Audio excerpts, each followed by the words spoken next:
Hello, and welcome to another episode of Could It Be Podcast. I created this episode in the hopes that it will reach people before they decide to get breast implants so that they're informed and aware, as we know that a lot of surgeons aren't covering this kind of information in their consultations. I'll be covering many factors in this episode, from the logical stuff that we know about implants and their complications, as well as the advice from women around the world. I'd like to take this opportunity to thank the women that responded to my shout out for what we wish we knew before getting breast implants and their contribution to this episode.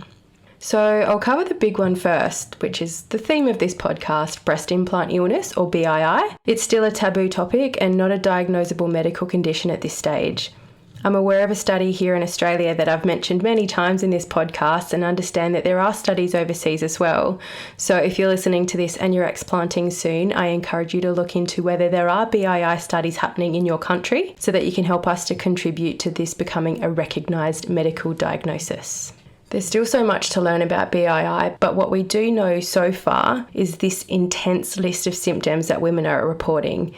These can include, but obviously this isn't an exhaustive list of the symptoms, joint and muscle pain, poor recovery from exercise, fatigue, hair loss, headaches and migraines, dry skin and skin conditions like dermatitis and psoriasis, anxiety and depression, heart palpitations, shortness of breath, sleep disturbances, high cholesterol, brain fog and concentration issues, memory loss, vertigo, eye twitching, dry or dull eyes, and along with issues with eyes, poor vision is also a symptom that some people report, muscle twitching, dry mouth, sinus congestion, ringing in the ears or tinnitus, breast pain, swollen lymph nodes, bad body odour, gastrointestinal issues such as IBS and SIBO, sudden food intolerances, impacts on the menstrual cycle, loss of libido, weight gain and or weight loss,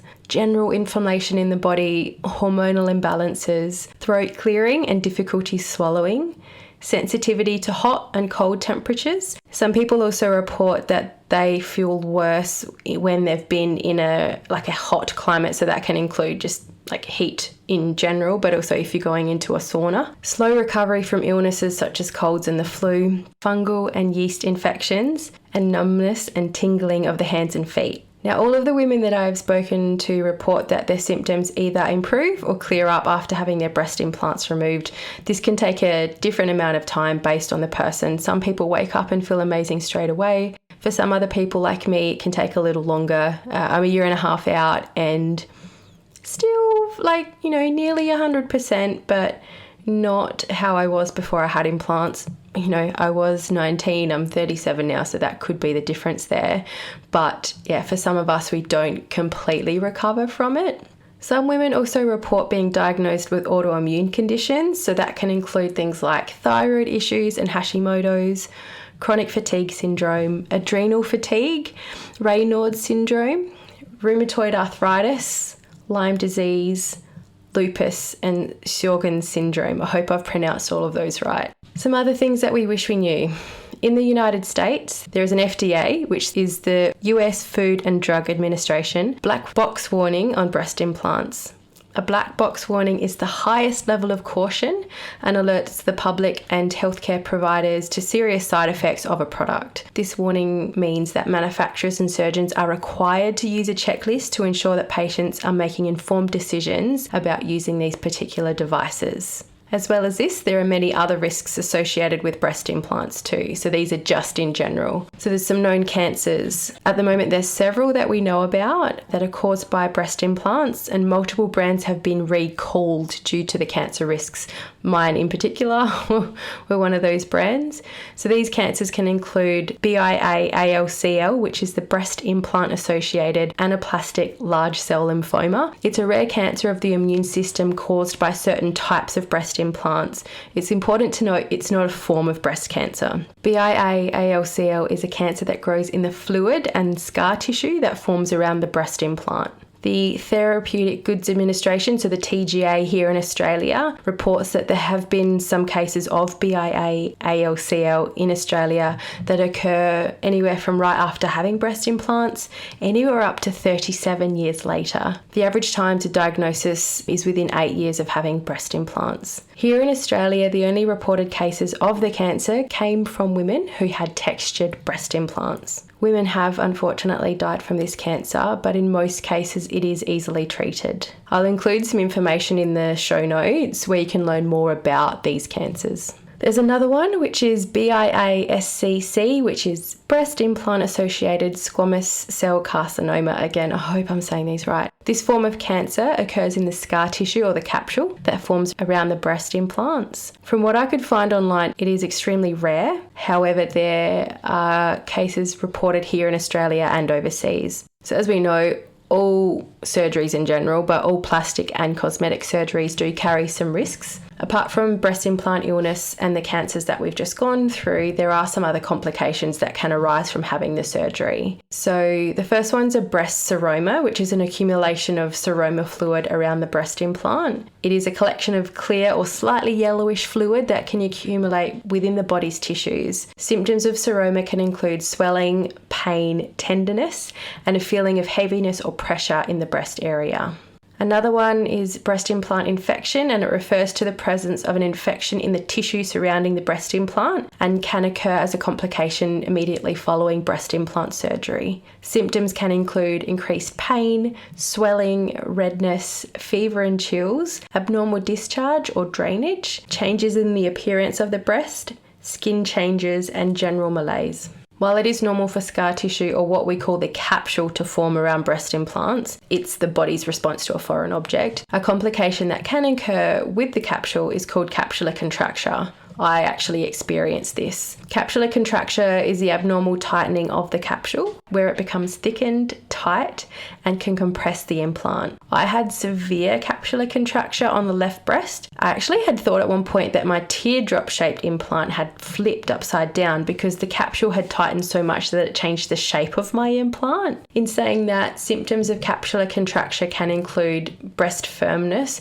So implants are actually supposed to stay soft and natural feeling, but if they become hard, it could be capsular contracture. Distortion of the breast shape, as I had, breast pain or discomfort, changes in the sensation of the breast, and visible rippling or wrinkling. Another complication is breast implant malposition, and that refers to the change in appearance or position of breast implants. Symptoms can include the breast falling below its inserted position, the implants moving closer together, further apart from each other, or becoming asymmetrical. Breast implant ruptures or leaks can occur when there's a tear or a hole in the outer shell of the breast implant, so this is another complication. This can cause the contents of the implant, normally either silicone or saline, to leak within the body. Having a rupture doesn't always cause symptoms, but pain, discomfort, or breast shape changes can be some of the symptoms. Diagnosing a rupture is generally completed via medical imaging such as an MRI. Breast implants aren't lifetime devices, so contrary to what women are told by some of their surgeons, breast implants are not lifetime devices. They actually need to be replaced or removed every 10 to 15 years. In my opinion, a good surgeon should be regularly reviewing breast implants every 1 to 2 years, but that is rarely the case. So if you do get breast implants, you are signing up for having a major surgery every 10 to 15 years, as well as the cost of replacing the implants. So I'm just going to go through some quick data from the Australian Breast Device Registry, which is something I have recommended in previous episodes, that if you are explanting in Australia, that your surgeon does log your explant with the ABDR so that they can keep logging this data and follow on to see, how many people are having breast implants removed versus inserted, what kind of complications occurred with them, that kind of thing. So the data that I've grabbed really quickly, it's a couple of years old. It's from 2018. Actually, wow, that's 5 years old now. But that's okay, we'll include it anyway. They're collecting the information for people who've had breast implants and explant surgeries. For the 5,886 people who had a revision, which is a second surgery for the breast implant in 2018, complications recorded from least to most common were capsular contracture. So 41 of every 100 people were found to have had capsular contracture. The implant malposition, so nearly 28 of every 100 people were found to have an implant that had moved position. Ugh, the thought just makes me feel feel icky. Rupture. So 1 in 5 people were found to have an implant rupture. That's huge. Seroma or hematoma. So 3 of every 100 people were found to have had a fluid collection or bleeding and bruising around their implant. Deep wound infection. So 1 of every 100 people were found to have a severe wound infection. And BIA-ALCL, which is that breast implant associated anaplastic large cell lymphoma, 4 of every 1,000 people were found to have BIA-ALCL. This should not be happening. That should not even be a number. Back to more complications from breast implants. So you can experience changes to nipple sensation. Many women will report that they lose some or all feeling in their nipple area after having breast implants placed. Another big one is the heavy metals that are in breast implants. So this may come as a bit of a surprise to you if you're new to breast implants, but they do contain multiple heavy metals. This is the case whether they are saline or silicone breast implants, because in either case, the outer shell of the implant is silicone. Now, I'm going to read out a list of some of the heavy metals. This is not an exhaustive list, but if you Google heavy metals in breast implants, you'll see the whole list online. But they can include arsenic, chromium, copper, lead, mercury, nickel, platinum, selenium, silver, tin, titanium, and zinc.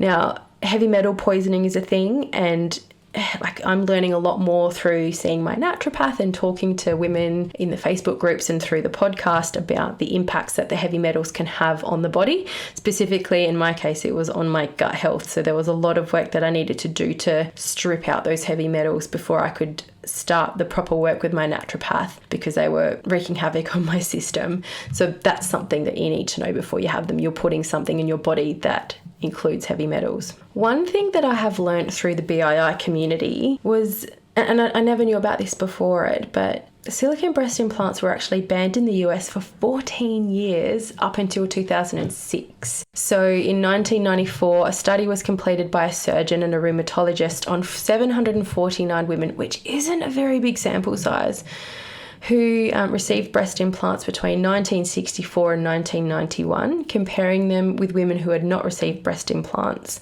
5 women with implants had connective tissue disorders, but along with this, 10 women in the non-implant group also suffered from the same disorders. So because of this, the doctors concluded that there was no association between breast implants and the connective tissue disorders. This one was quite an influential study as well, and it wasn't completed, like I said, on a large enough number of patients. The silicone ban ended in 2006 with a caveat. So major manufacturers, Mentor and Allergan, were allowed to produce silicone breast implants again, as long as they would eventually complete large-scale long-term safety studies on their products. Today, silicone implants are available to anyone over 22 years of age in the US, while saline implants are available at 18 onwards. More than 15 years later, since that ban has been lifted, many manufacturer-led studies have not been completed.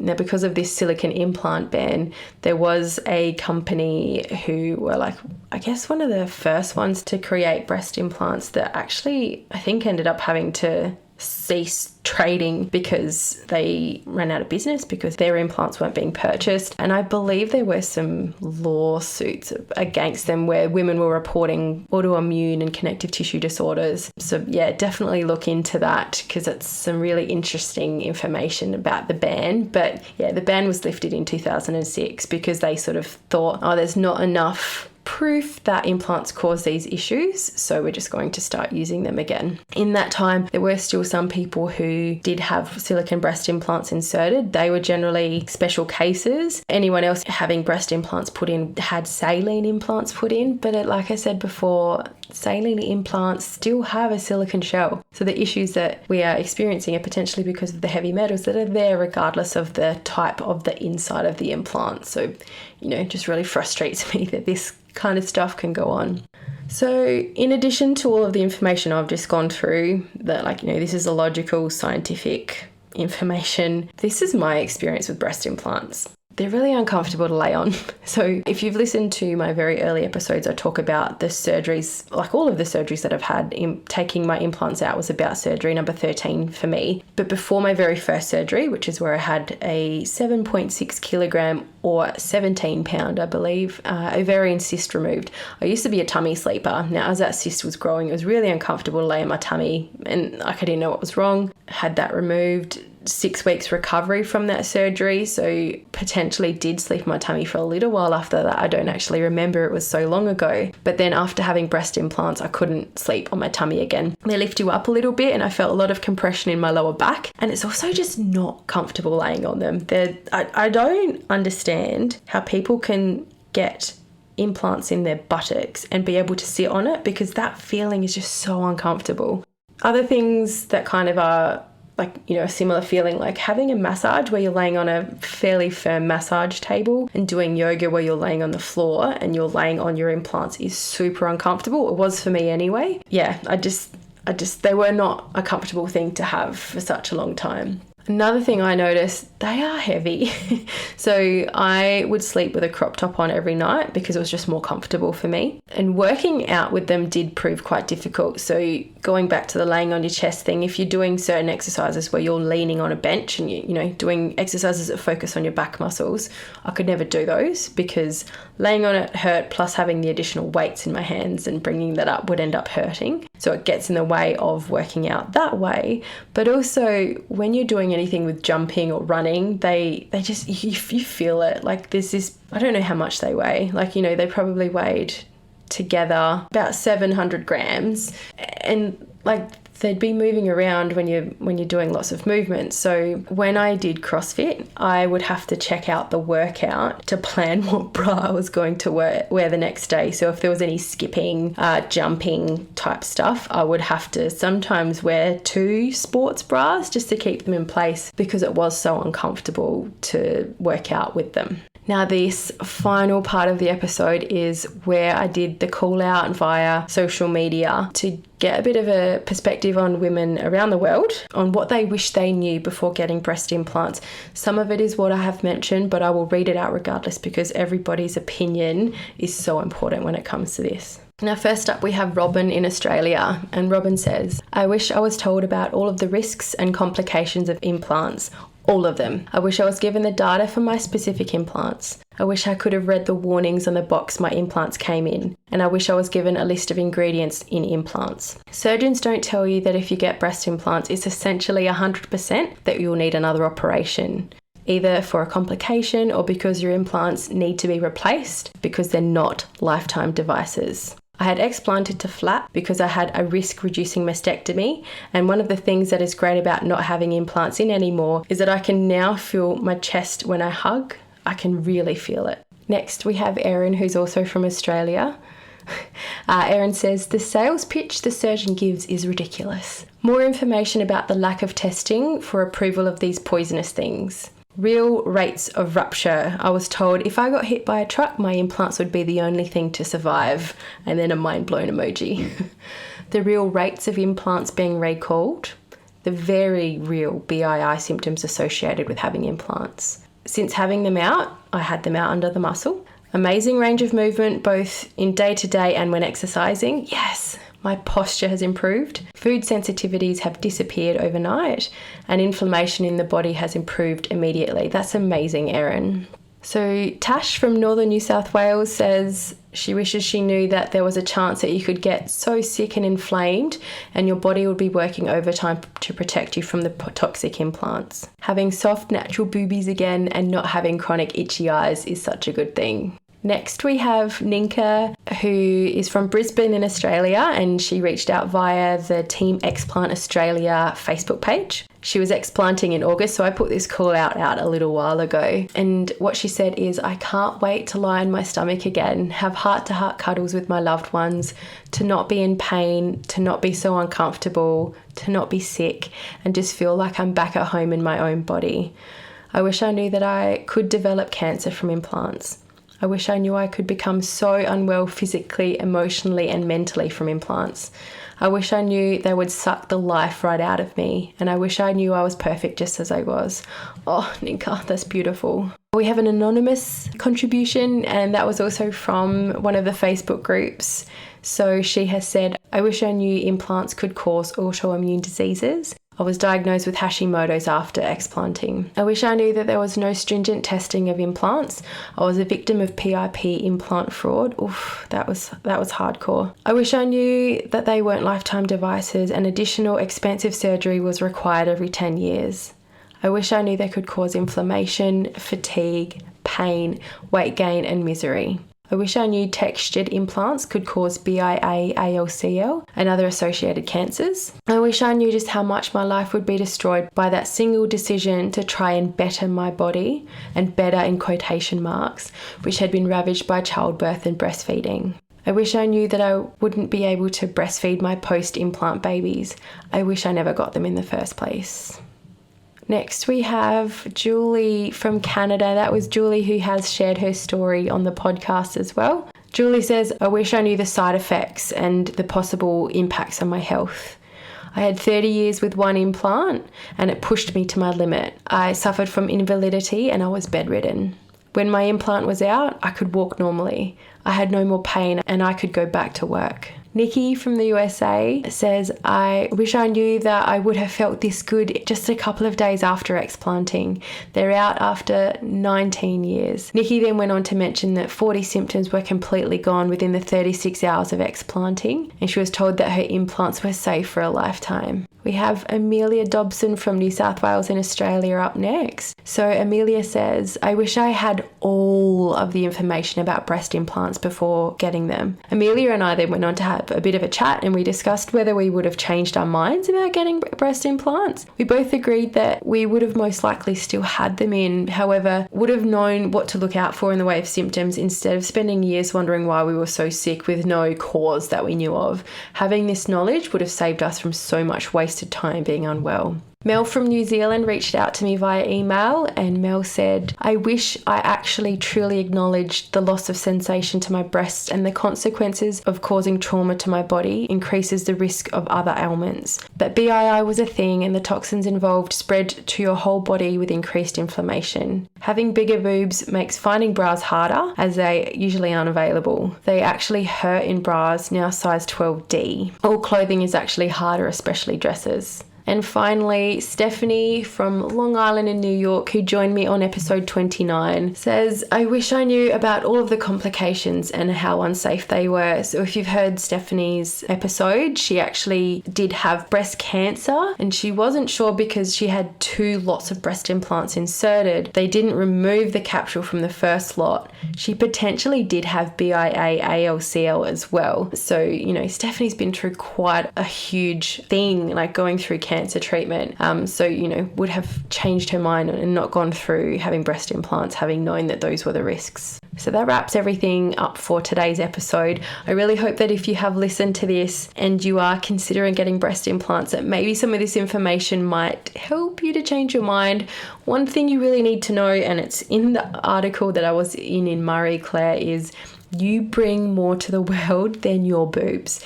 And anyone who tells you that you need them, get them out of your life. I really get upset with the fact that people feel like they have to have them to feel like a whole person. I feel like investing in yourself as a person, investing in your mental and emotional health, the money that you would be spending breast implants would be better placed in that kind of thing. So yeah, it's obviously everyone's decision. I will never judge anyone for getting breast implants. Just know the risks. As Brandy from Be Real Babe podcast says, it's expensive to implant and explant. And she doesn't want anyone ever suffering with these symptoms because they can't afford to explant. So have that money saved just in case it is something that impacts you if you do get breast implants, so that you're not having to suffer like so many of us have. If you ever have any questions, honestly, feel free to reach out to me on the social media, on the Instagram account. I'm always here to chat. But yeah, I hope this has helped just one person just to potentially change their mind about getting breast implants. Take care of yourself, and I will speak to you next time.